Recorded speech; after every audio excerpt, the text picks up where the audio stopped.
Track 1. Hi everyone. On today's Tech Times podcast, we're lucky to have Sam Wogan, a well-known digital journalist with us. So Sam, what interesting techie topic would you like to talk about today? Hi Brad. Today I'd like to talk about some of the reasons why we shouldn't automatically believe everything we read online and how false information spreads so easily with the help of technology. One of the reasons for this is a phenomenon known as circular reporting. Circular reporting? What's that? Well, it's basically reports which are based on other reports rather than on the primary evidence or source. To the reader, it looks like the information is coming from several different independent sources, which normally means it can be trusted. But, in actual fact, all the reports are based on each other. Imagine a piece of false information is published, for example on Wikipedia, and then is referenced in a newspaper article or other publication. Then, in turn, the original Wikipedia entry references or quotes the article as validation that the information is true. In a nutshell, it's the confirmation of false information by more than one publication. Okay, let me see if I've understood this correctly. So, someone writes an article on Wikipedia which contains some false information. That's right. False information which is not referenced or checked and in no way is obvious as being false. Okay, and then this false information is copied from Wikipedia by a journalist and included in a newspaper article. Yes, or other type of article, as if it were true information. And then Wikipedia references the newspaper article, which verifies the information in the original Wikipedia article as being true. That's right. And sometimes it's not just one newspaper article that cites the false information. Several publications may include it, and so it becomes very difficult to prove that the original information is false. Let me give you an example. A few years ago, a 17-year-old American student was on holiday with his family in Brazil. He spotted what he believed to be an aardvark, but which was in fact a type of Brazilian raccoon called a coati. When the boy got home after his holiday, he went online and changed the Wikipedia entry by adding the name Brazilian aardvark to the information on the article, as a sort of joke, and then he forgot about it and thought nothing more of it. However, what started to happen was that articles and blogs began to quote the information from Wikipedia, and then those articles were re-reported as evidence in Wikipedia. Before long, everyone was talking about the Brazilian aardvark as if it were factual information. So when information makes its way from a Wikipedia page into a published article, the article could be spreading false information without even realising it. Exactly. It makes you wonder how many hoaxes initiated by people in this way have ended up as truths in many people's minds, just because people copy and paste vandalised Wikipedia pages. That's not to say that all information on Wikipedia is false by any means. There's a ton of really valid information there, and it is constantly being updated. Many people consider it to be the most up-to-date and unbiased encyclopedia in the world. However, it is the open structure of Wikipedia compared to a traditional encyclopedia, which makes it a target to be tampered with. So we just have to be aware that there may be a certain amount of inaccuracies on Wikipedia. Yes, and it's also worth mentioning that circular reporting is not just restricted to harmless information like the Brazilian aardvark. Isn't it? No. For example, some time ago, claims that certain vaccines could cause autism in children were published in a prestigious medical publication by a British surgeon. The problem was that the unsupported claims were picked up by the media and the news spread like wildfire. Soon enough, the general public were understandably concerned about the risks, and huge numbers of parents refused to vaccinate their children. Consequently, in recent years, we have seen an increase in the number of children suffering childhood diseases such as measles. By the time the claims were proven unfounded, the damage was done, and even to this day, some people still believe that there is a link between vaccines and autism. It just goes to show how difficult it is sometimes for the truth to be heard. Absolutely. So, in practical terms, how can we be sure that what we're reading is true? Well, we can take certain steps, such as checking the original source of the information and, if at all possible, checking that the original source is reliable and not just taken from either Wikipedia, Facebook or the media. Right, so we need to be a little more critical and not just believe everything we read online. That's right. Although it's difficult because we want information quickly and immediately, so it's not always viable to spend time checking the sources of information, even though we should. And we should certainly try and reflect on the information and decide ourselves if we think it's true or not. If you feel unsure about the validity of certain information, then there's no harm in looking into it further to check how true it actually is. That's very true. We often take things at face value and don't really take the time to think critically about them. Track 2. Today, I'm going to talk to two young people who are both doing voluntary work in the sports sector. First, there's Liam Parker, who is a keen BMX biker and does a lot of work at a sports centre. And then there's Debbie Sanford, who has volunteered to help with many different sports and who now has a paid job with a sports organisation. So, Liam, tell us a bit about the place you work. It sounds really interesting. Yes, it's really cool. Basically, it's a huge space where lots of sports and cultural events take place. It used to be a shipbuilding hangar, but the company went bust years ago. The building was taken over and completely renovated and repurposed about 5 years ago. Now we have facilities for all kinds of urban sports like skateboarding, breakdancing, parkour, kick scooter. Well, hang on a moment. Can you explain the last two? A kick scooter is just a normal scooter with a handlebar, deck and wheels. But now we have stunt scooters and special ones for racing. And parkour has been around for a while now. It's a way of moving around an urban environment. It developed from military training. It involves climbing, running, vaulting, jumping, swinging and stuff like that. Everyone's seen it on TV and videos, people jumping off incredibly high buildings between roofs and things. So, what are you involved with? My passion is for BMX, and I want to get other people involved in the sport. But I do all kinds of things at the centre. I make sure the bikes and scooters meet safety standards. I check the tracks and ramps so that they are clean and no one can slip and hurt themselves. I teach kids the basics of BMX and do demonstrations. I sometimes cook in the burger van too. Right, so you've learnt a lot of skills. Yeah. At first I was a bit nervous about speaking to groups, but now I have no problem giving safety inductions to people. I had to learn sport-specific first aid in case anyone hurts themselves, cooking hygiene for the burger van, maths for taking money at the till. I've had a lot of training in different areas and gained useful certificates. So all that training will be valuable when you come to look for paid work? Absolutely. I'm still only 18 and I've been volunteering for 2 years. I'd like to stay in this sector and find full-time paid work, so obviously all my experience and skills will help a lot. Thank you, Liam.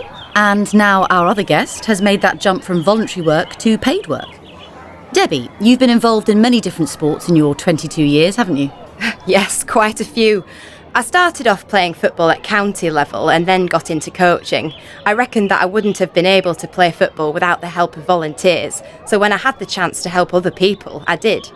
Then I started a degree in sport development and I realised that lots of people like me would soon have a degree and be looking for a job, and I'd need more experience to compete with them all. So you volunteered again? Yes, I spent a year helping with an online sports volunteering bureau and volunteered at various events, including a cricket tournament, a table tennis championship and a half marathon. Wow, that's a lot of experience. Yes, I must add that I don't actually play cricket or table tennis myself, though I do run. You don't have to be an expert in a sport to volunteer. There are lots of jobs that need doing. And now you've finished your degree and you're working. That's right. I wrote my dissertation on the retention and recruitment of volunteers, and now I manage volunteers for an organisation promoting swimming.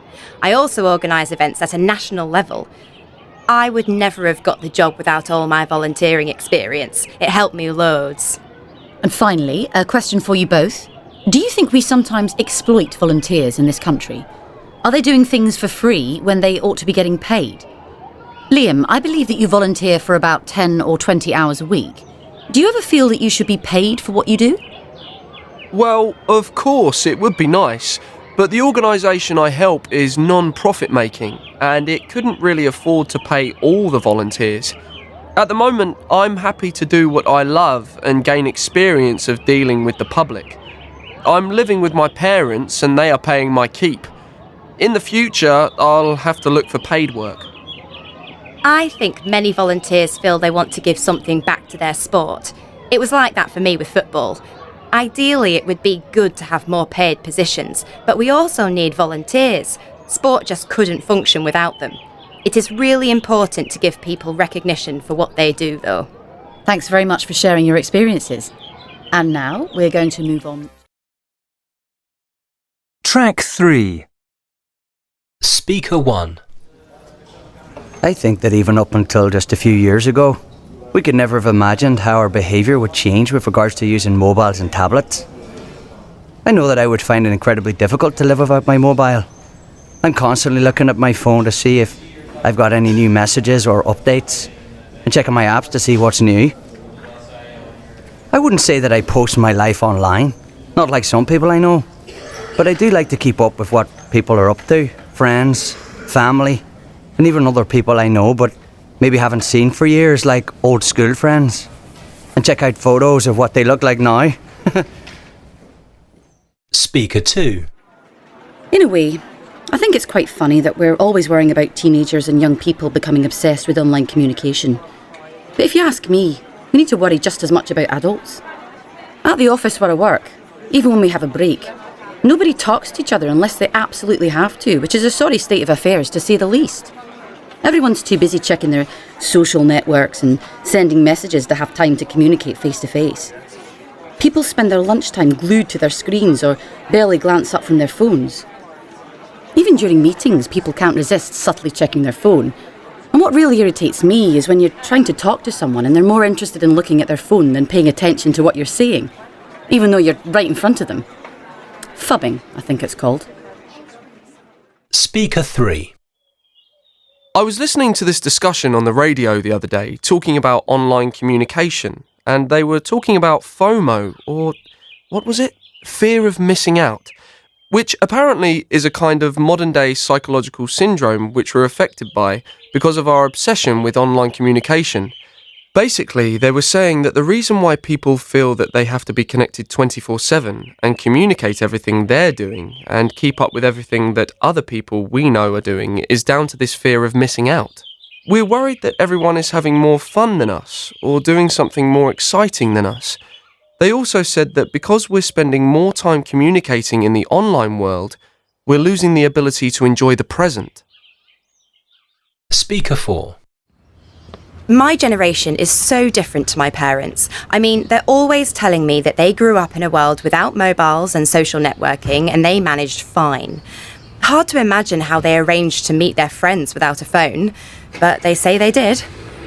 Ugh, I had so many arguments with them while I was growing up, until they let me have my first smartphone. But they didn't let me have Snapchat or Instagram or anything like that. It's not the end of the world, they'd say. They just didn't understand that that's the way people my age communicate with each other. Nobody actually talks on the phone anymore. They have no idea how much I missed out on at school being the only one who didn't have Snapchat. Also, at school, we had loads of talks and stuff on how to stay safe online, and most of us knew that anything you post online was going to be there forever. Speaker 5. For me, one of the best things about online communication is that you can stay in touch with everyone at the same time, all the time. You know exactly what's going on, when and where, so you never miss out on anything. I love the fact that you can update all your friends on what's going on in your life, and they can respond immediately with a like or a comment. So you feel like you're together with people, even though you might be completely alone, sitting on a bus or at home. I share loads of photos, but I only post up my best edited shots. I hate it when people I know post photos of me not looking my best. Track 4. Good afternoon and welcome to Book Corner. Our first review today is of an unusual book by Charles Foster, which is a combination of nature writing, biology, philosophy, personal memoir. It's not very definable, but it's already being described as a modern classic. John, tell us about the book you've been reading. You're quite right. It's not very easy to define. The title is Being a Beast, and the book is about the author's attempts to be a beast. That is, to live as an animal, or rather as several animals. A badger, an otter, a fox, a red deer, and a bird. He says he wanted to really know what life was like for these animals, and so he did the conventional research, the reading and so on. Then he actually tried to live in the same way as them, as far as possible.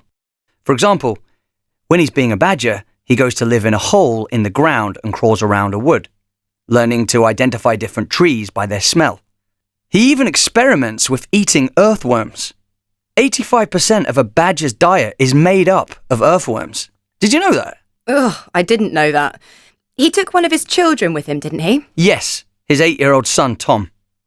Foster says that children make better animals than adults in many ways.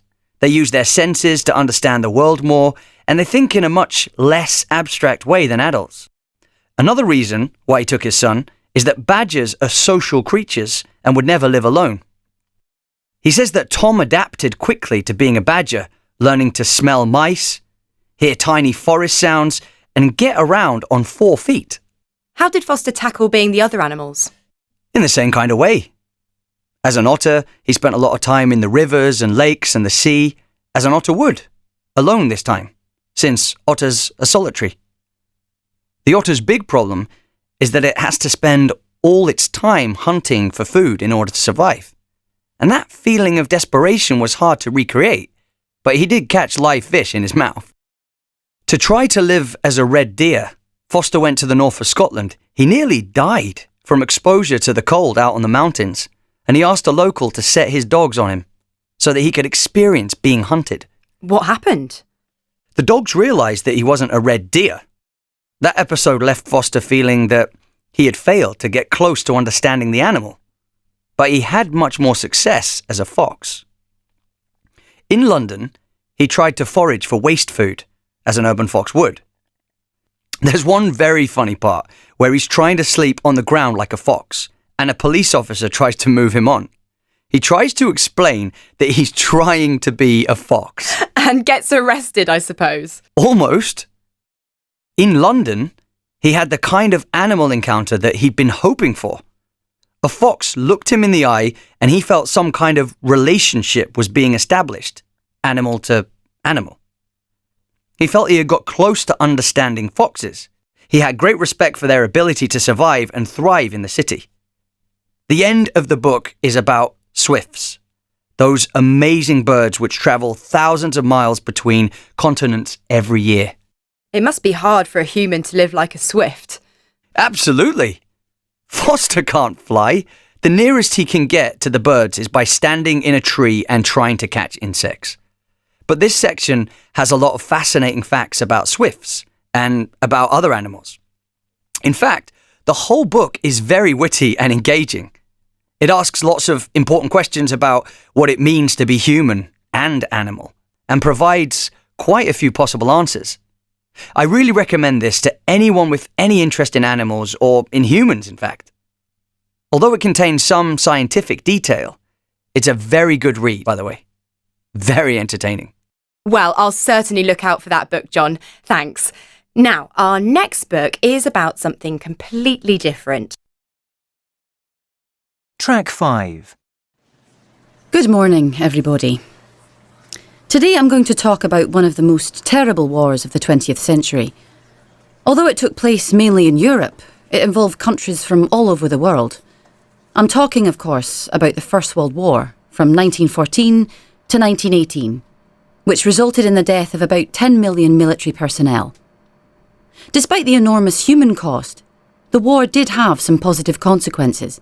In fact, it was precisely because of the nature and scale of the horrors of the battlefield that many important medical advances were made, as new equipment and techniques had to be developed quickly to cope with the huge number of injuries. As I said, the scale of the First World War was huge. New weapons were used that were designed to kill on an industrial scale, such as machine guns, tanks, and poison gases. These produced brutal results. Many deaths and about twice as many injuries. Those injured suffered very severe wounds, and this pushed the medical establishment to build on recent discoveries and to come up with solutions for the new problems faced by doctors. I'm going to tell you about a few of these. You probably know that X-rays were discovered in 1895 and were developed for limited medical use in the following year.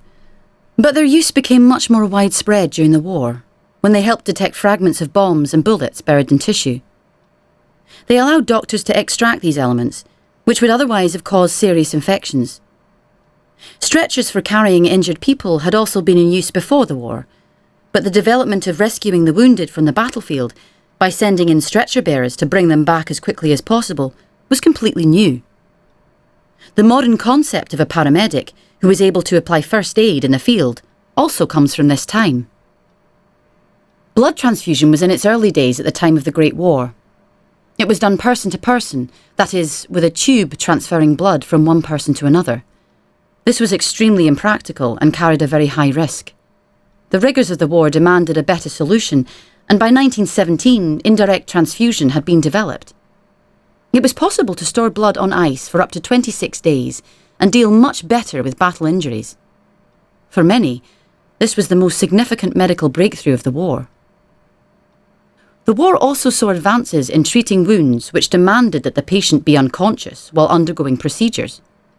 In 1917, the anaesthetist Henry Boyle invented a machine which could provide a steady flow of oxygen, nitrous oxide and ether, and this provided the basis of all the anaesthesia machines that followed. Operations without pain. A wonderful innovation. I'm sure you'll agree. So the next time you have an X-ray, donate blood, or undergo an operation, spare a thought for those doctors, nurses, researchers, and patients back at the time of World War I. We owe them a lot. Track 6. Hi everybody, I'm Jeff Siegel. Good to see so many people here. As you know, I've been asked to come along and give you some advice about how to break into the music industry. And before I start, I better make it clear that this talk is for people wanting to work with and for artists, not to actually be musicians. Okay? Right. So, I've been in the music biz for quite a number of years now, and I've worked with a lot of amazing people. So here are my tips for what they're worth. First of all, I know a lot of you are thinking about further degrees, but forget their MBA. This business is much more about experience than qualifications. So it's better to start working as soon as you can. Easier said than done, you might say. But I'm talking about any kind of relevant work experience. Don't panic. You can start small. Go along to your local music venue or a small music company in your hometown and see if there's anything you can do. It could just be selling tickets on the door. You'll get to meet people, and one thing might lead to another. Obviously, paid work is better than unpaid, but you have to start somewhere. You need to be in an environment where you are learning stuff and making contacts. A question already. Yes. What about being an intern? Are there many internships available nowadays? There definitely are some. Not a huge number. As you know, it's a very competitive industry, but the bigger companies certainly take on people. And if you get your foot in the door at a big place, you've really got to prove your worth. Show the higher-ups that you have some kind of unique skill or knowledge. Maybe something to do with social networking or even knowledge of the music scene in the place you grew up. If you possibly can, let them see that you have something special to offer. And with any luck, they'll keep you on. Remember that companies often want interns because they're young and have their fingers on the pulse. Show them that you know what's going on, what people are listening to, how to find new acts and so on. Find a cool app that they don't know about. Okay, another question. How important is networking? Meeting people and making connections is absolutely vital. If people see you as an ambitious networker, if they think you're just using them, that's not so good. Nobody wants to feel like a stepping stone in someone else's career. But people are often willing to give younger people the benefit of their experience. And of course, we're all susceptible to a bit of flattery. So my advice is to find people in the business you genuinely admire and ask them questions. If you're an intern, start with your boss, then move on to others in the building after getting your boss's permission. It's also good to chat to anyone who shares your passion for music, people on the door in clubs, band members, fans or music executives. You never know what information might be useful or which contact may help you in the future. Oh, and one other point about networking. Bear in mind that nowadays the personal and professional lines are sometimes blurred. That means that anything you post online for your friends to see can also be seen by potential professional contacts. Make sure that everything people can see about you reflects the image you want to project. Next question from over there. You've talked about the music industry, but I'm not sure what kind of jobs are available exactly. Could you give some examples? Sure, and that's a good point. You need to work out what you're best at and what you feel most passionate about and let that guide your career path. It could be working in publicity promoting artists, working in A&R. That stands for artists and repertoire. Discovering new talent and matching artists up with musical collaborators. Booking acts for TV shows. Helping a new band become successful by working with their management team. And of course, now there are hundreds of jobs connected to the internet. You could be managing a website or blogging for a label, or social media manager for a band, running their social media channels. Things are changing so fast. A lot of the music portals we use today have only been in existence a short time. Who knows what's coming next and what new jobs will be created? Thanks, that's really useful. I also wanted to ask how you deal with celebrities. Have you worked with many? Yeah, quite a few. The main thing is not to be starstruck. Just treat them as clients. It's a business relationship. If you get tongue-tied and clam up, everyone will feel awkward. The other thing is that the unknown singer of today could be the star of tomorrow. So you need to treat everyone with respect. I remember, right, I met this guy, I think he was... Track 7. Speaker 1. I switched to vegetarianism 2 years ago because I read an article about all the health benefits. Best decision I have ever made. I feel so much healthier now. My skin is really good and my hair is much shinier. You have to be super careful though that you still get all the nutrients you need in your diet. The main problem for me is that I'm the only vegetarian in my family and the others want to eat meat and fish. So sometimes it's a bit of a pain for my mum because she's the one who does most of the cooking. She usually cooks for the rest of the family, then throws something together quickly just for me. She says I should learn to cook for myself, but I've got so much homework at the moment. Okay, I am a bit lazy about cooking. I'm going to have to get my act together or I'll be condemned to a diet of salads and omelettes, which I like, but if that's all you're eating, it's pretty boring. Speaker 2. Did you know that there are about 500,000 vegans in the UK? That's people who don't eat any animal products at all. They reckon the number is growing because of teenagers on social media, like me. That's where I got links to videos which convinced me that it's the best option for animals, our planet, and my health. I did a lot of research into what kinds of things to eat before I changed my diet. It's really easy to find vegans online who will answer questions and give you advice. I've been given lots of useful tips, like you can eat chickpeas and spinach for iron. You know, to make up for the iron you'd get from meat in a conventional diet. I still really miss fried eggs and normal chocolate. Oops, I mean non-vegan chocolate. My family have been supportive about the change, but I get teased a bit at school.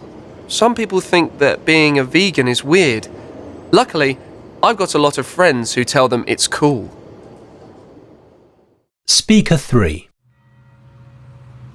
I gave up eating meat a couple of years ago because at the time I was following a celebrity who was a veggie. Stupid reason, I know, but you see beautiful, glamorous people on Instagram and you want their lifestyle, so I became a vegetarian. I don't miss meat, but I still eat fish sometimes, which sort of isn't really allowed. My main problem is that I'm not too keen on vegetables. My dad finds that hilarious. He's always going, "How can you be a vegetarian if you don't like vegetables?" I do like chips though, and tomato ketchup. They're made from vegetables, aren't they? I don't eat that much fruit either, apart from bananas. Anyway, but because my diet is a little on the unhealthy side, I take multivitamins every day. I also try and avoid rubbish like fizzy drinks and sweets. I don't think my diet's so bad. I feel pretty healthy. Speaker 4. My whole family's vegetarian, so if you're brought up that way, it seems perfectly normal. My parents are both good cooks and we had a very varied diet. We ate lots of international dishes, Italian, Indian, Middle Eastern and so on. I never really missed meat or fish, except when I went out with friends. When I was young, I remember lots of birthday parties in hamburger places. That was a bit tricky. When you're young, you never like being different. But later, quite a few people in my class at school became vegetarian, so I was no longer the odd one out.